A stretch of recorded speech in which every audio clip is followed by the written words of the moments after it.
Үштік одақ құрылымы, құқықтары мен міндеттері. Ата-ана, бала, мұғалім.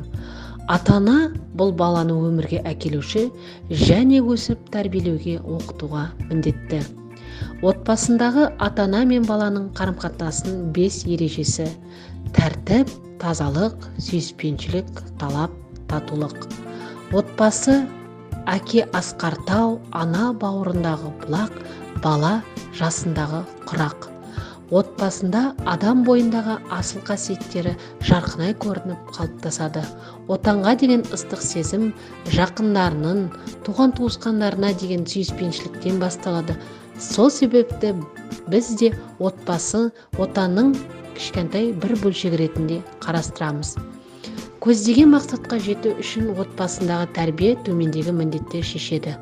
Отбасында баланың өсіп-өнуіне, денсаулығына қамқорлық жасау, тазалықты қалыптастыру, сүйіспеншілікке баулу, тұрмыстағы үй шаруасына еңбекке құлшынысын арттыру, өзіне өзі қызмет көрсетуге үйрету.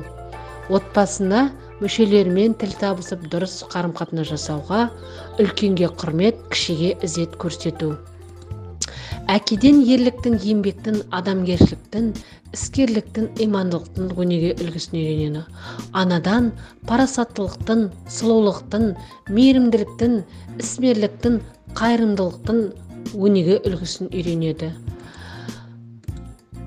Ата-ана көз қуаныш, алдына алған еркесі, көңіліне көп жұбаныш, гүлденіп ой өлкесі деп Абай атамыздың ата-ананың қуанышы гүлденген үміт, арманы тек перзент сүю, оны тәрбиелеу екендігін айтқысы келген екен. Ендеше ата-аналар, қолымыздағы алтынымызды жақсылап бағалай білейік, және біз оларға үлгі болар бейне екенімізді ұмытпайық.